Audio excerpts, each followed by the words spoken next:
Selamat datang di GGPlex, tempat dimana fakta jadi seru dan misteri jadi asik. Oke guys, yang udah nungguin kelanjutan dari cerita Mortal Kombat X versi komik ini, mohon maaf ya videonya lama banget publishnya. Karena gua harus banyak cari tahu dulu biar enak nyeritainnya kan. Kalau misalnya bukan bahasa Inggris mah enak. Jadi yaudahlah, ayo gaskeun. Nah, sebelum kita lanjut ke kacauan selanjutnya, kita rekap dikit ya. Di part sebelumnya, kita udah ngelihat kehancuran klan Shirai Ryu yang tragis. Fox, murid dari Shirai Ryu, ternyata dirasuki oleh kekuatan gelap lewat senjata kuno bernama Kamidogu Dagger. Dengan pikiran yang dikendalikan, dia membantai banyak orang, termasuk anggota klannya sendiri. Hingga akhirnya Hanzo Hasashi alias Scorpion harus turun tangan. Scorpion dan Takeda, anak dari Kenshi, selamat, tapi hati mereka enggak. Yang tersisa cuma luka, kemarahan, dan rasa penasaran. Siapa dalang dibalik semua ini? Setelah tragedi itu, Scorpio dan Takeda memutuskan untuk melakukan perjalanan. Tujuannya belum jelas, tapi satu hal yang pasti, mereka ingin jawaban. Siapa yang mengendalikan Fox? Apa itu sebenarnya Kamidogu Dagger? Dan kenapa senjata itu punya efek sejahat itu? Mereka bukan cuma jalan fisik, tapi juga spiritual. Ini perjalanan balas dendam, sekaligus mencari kebenaran. Di sisi lain, mereka berusaha menjaga diri agar tidak ikut jatuh ke dalam kegelapan yang sama. Nah, di sini kita berlanjut ke kejadian yang enggak kalah misterius di Sky Temple. Raiden, sang dewa petir, membawa sebuah artefak kotak yang ternyata di dalamnya ada Kamidogu. Nah, sebelum lanjut, mungkin kalian penasaran dari part 1 kemarin ya, Kamidogu itu apa sih? Nah, Kamidogu diciptakan oleh Elder Gods untuk mewakili esensi dari berbagai alam dalam Mortal Kombat, yang fungsinya memiliki kekuatan untuk mengendalikan alam atau wilayah yang mereka wakili. Di sana, Raiden berbicara dengan seorang laki-laki, dia adalah Fujin. Siapa itu Fujin? Dia adalah dewa angin, dan dia salah satu karakter terkuat dan tertua yang ada di serial Mortal Kombat. Lalu, Raiden berbicara kalau penglihatan dia ke masa depan itu buram, dan dia menggoreskan Kamidogu yang berbahaya itu ke tangannya. Pertanyaannya, kenapa Raiden, sosok bijak dan penjaga keseimbangan, malah melakukan hal sembrono kayak gitu? Ya, tujuan dari Raiden melakukan itu agar dia bisa menemukan siapa dalang di balik kekacauan ini. Setelah goresan itu, petir merah menyambar keluar dari tubuhnya, kayak semacam penglihatan atau ramalan masa depan yang sangat mengerikan. Tapi kilat merah itu pun mengenai Fujin. Ya, kalau gue sih udah protes ya, kayak lalu gak dengerin gua, lah gua yang diem-diem malah kena sambar kan. Lanjut. Lalu Raiden berkata, ini sudah terlambat, ini sudah dimulai. Setelah keluarnya petir merah tersebut, Raiden lemas dan Fujin pun terluka. Perutnya berdarah dan Raiden dengan sigap menyembuhkan luka yang ada pada Fujin. Dan di situ Fujin menyadari tangan kanan Raiden yang terluka dan berdarah bekas goresan dari dagger Kamidogu. Fuji bilang, Raiden, tanganmu.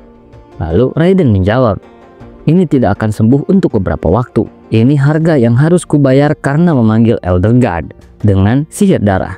Earthrealm and Outworld sedang jatuh ke dalam kekacauan dan pertumpahan darah akan dimulai.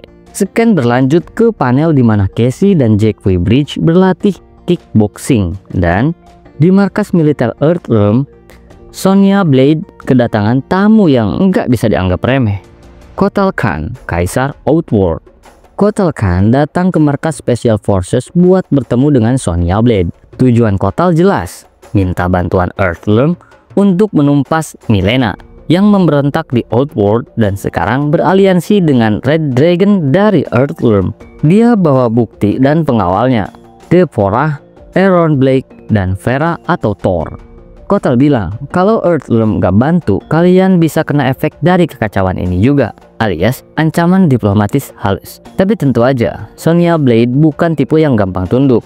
Bahkan saat diancam, dia tetap angkat dagu dan bilang, kami hadapi urusan kami sendiri, lo juga beresin masalah lo di Outworld. Intinya dia anti diatur-atur, bahkan sama penguasa Outworld sekalipun. Dan boom, ketegangan meledak. Devorah, sang penjilat beracun, langsung melempar ancaman. Sonya nggak tinggal diam.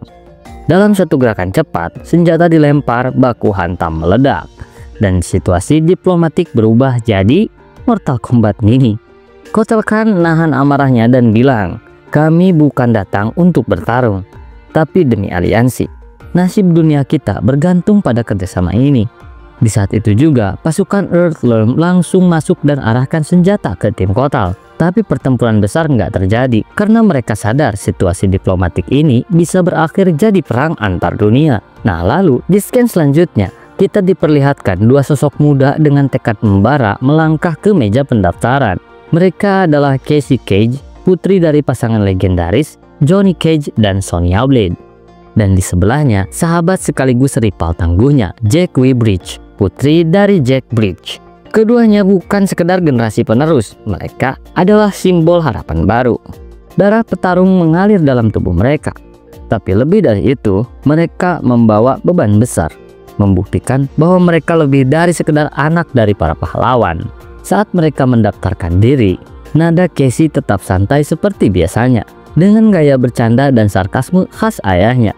Tapi tatapan Jaqui jauh lebih serius. Ini bukan sekedar pertandingan, ini soal kehormatan, soal menunjukkan pada dunia bahwa mereka pantas berdiri sejajar dengan legenda. Namun, Jaqui menyadari kalau ini bukan pertandingan MMA biasa, ini adalah deathmatch. Tapi mereka terlambat menyadari dan Casey pun dibawa paksa ke dalam arena. Setelah di dalam arena, Casey mendapatkan hujatan tapi dia merespon dengan mengangkat jari tengah. Dan muncullah lawan untuk Casey, wanita dengan aura biru di tubuhnya. Namanya Frost. Nah, di situ terlihat Deborah sudah terbaring dan Sonya menodongkan pistol kepadanya. Dan di situ dia intinya bilang gini ya kepada Kotal, melangkah lagi, nanti gua dohr nih si Deborah. Tapi di tengah ketegangan itu, si kakek Zeus datang. Enggak. Maksudnya Raiden. Dia bilang, cukup. Dan seketika mereka pun terdiam. Delo, Sigma boy ini kakek-kakek. Nah, setelah kedatangan Raiden, Kotal dan teman-temannya kembali ke Outworld. Nah, sementara itu, Casey Cage sedang menghadapi Frost. Casey kewalahan dan dia babak belur. Jaqui selaku sahabatnya sekaligus rivalnya berteriak menyuruh Casey buat menyerah saja karena ini terlalu berbahaya. Tapi Casey tidak menyerah, dia tetap melawan. Dan akhirnya dia bisa mengalahkan musuhnya dengan kunciannya. Tapi setelah kemenangan itu ada ledakan yang sangat keras. Casey pun tersenyum karena dia kira itu adalah ibunya, tapi ternyata bukan. Melihat situasi tersebut, Jaqui mengambil kesempatan lalu menyerang penjaga di tempat MMA tersebut dan mengambil kuncinya untuk membuka arena dan mengajak Casey kabur. Casey dan Jaqui pun kabur sambil membawa Frost. Namun mereka belum aman, mereka masih dikejar ama yang melakukan kekacauan tadi. Casey dan Jaqui pun berlari untuk kabur. Dan saat mereka berlari, mereka malah masuk ke dalam portal. Kemana mereka? Nah, di tengah itu panel selanjutnya berisi flashback Kotal Khan, tapi karena itu cuman flashback yang agak misterius dan belum penting banget buat alur utama sekarang, nanti kita bahas di part terpisah aja ya. Nah, kalau lu tertarik, lu bilang aja di kolom komen untuk gua bahas atau tidak. Oke, lanjut. Nah, di Outworld, Kotal Khan, sang penguasa baru Outworld, menghadapi ancaman dari pemberontak yang mulai tumbuh di wilayah tandus bernama Golden Desert. Tempat ini dulunya merupakan wilayah strategis yang sekarang jadi sarang kelompok yang menentang kekuasaan Kotal. Kotal percaya kalau pemberontakan ini dibiarkan, maka seluruh kekuasaan Outworld bakal jatuh dalam kekacauan. Makanya dia langsung nyusun rencana buat menyerang Golden Desert lebih dulu sebelum musuh makin kuat. Jadi sebenarnya serangan Kotal ke Golden Desert itu bukan cuma soal mempertahankan tahta, tapi juga buat mencegah konspirasi kelam yang bisa ngancurin keseimbangan seluruh dunia. Tapi sebelum melakukan penyerangan, dia mengingat ayahnya yang gugur di tangan Goro. Dan dia nggak punya pilihan, akhirnya dia pun menggunakan kekuatan dari Kamidogu Dagger agar bisa mendapatkan kekuatan besar untuk mengalahkan Goro. Ya, mengingat kekuatan Goro tuh bukan main-main ya guys ya. Di satu sisi, Goro sudah siap dengan perang kali ini dan dia menunggu kedatangan Kotal Khan. Kotal Khan pun menuju ke Golden Desert dengan menunggangi T-Rex. Gokil gak tuh, roar ya kan? Lanjut, Kotal pun melompat dari T-Rex dan menumbangkan beberapa lawan dengan sekejap. Delo, OP sama sekuat bos. Lalu Kotal berteriak, Goro, face me, hadapi gua. Mendengar hal itu, Goro bersemangat dan memenuhi ajakan duel dari Kotal. Mereka pun berduel, tapi Goro sangat kuat dan mendominasi pertarungan. Kotal pun terdesak dan hampir kalah. Lalu Goro mencekik lehernya si Kotal, tapi Kotal mengaktifkan kekuatan dari daggernya tadi.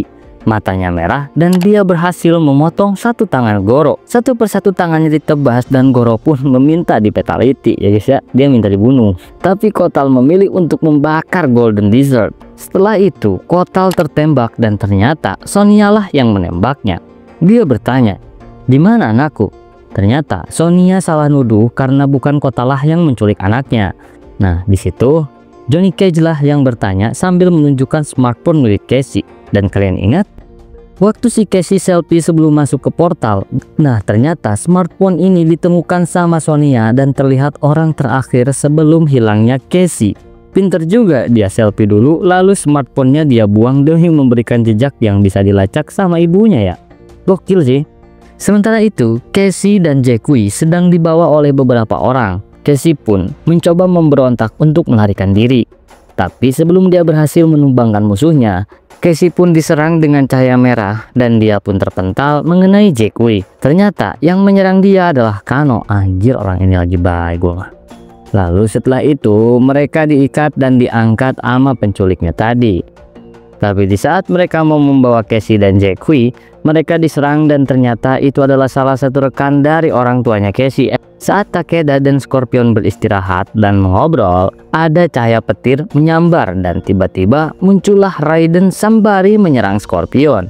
Scorpion pun berkata, "Ini bukan kau, Raiden." Scorpion mengetahui kalau Raiden terkena efek dari Kamidogu Dagger. Pertempuran pun tak terelakkan, tapi Scorpion terdesak dan dia terancam. Namun sebelum semuanya makin kacau, Takeda berdiri di belakang Raiden dengan pedang di tangannya.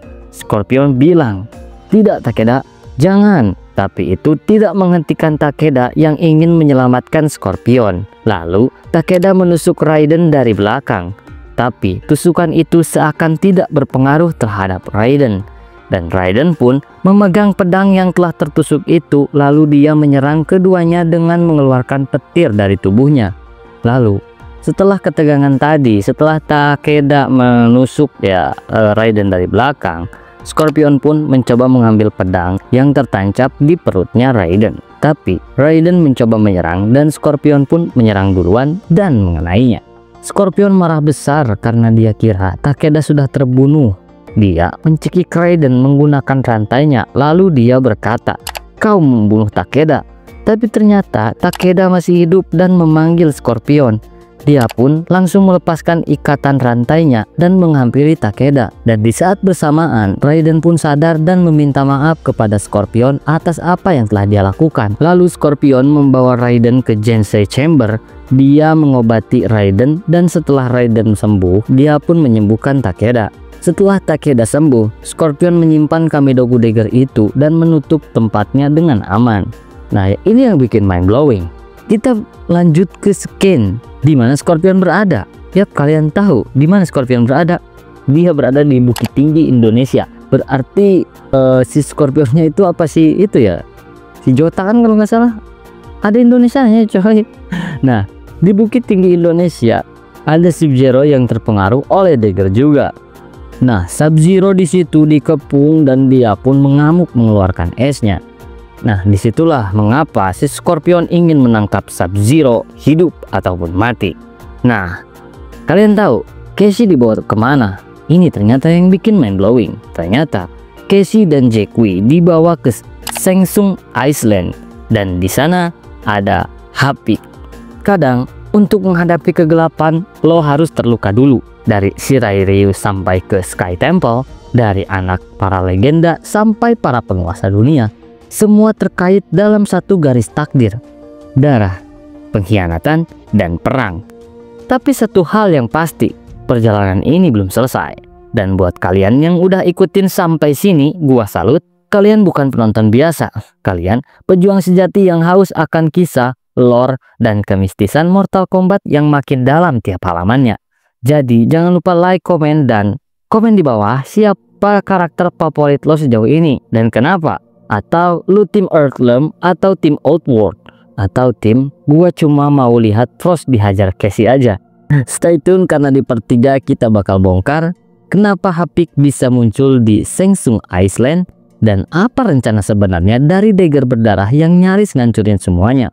Gua Gegev dari Gegevex, sampai jumpa di part selanjutnya. Dan ingat, dalam dunia Mortal Kombat, bukan siapa yang paling kuat yang bertahan, tapi siapa yang paling siap untuk terluka.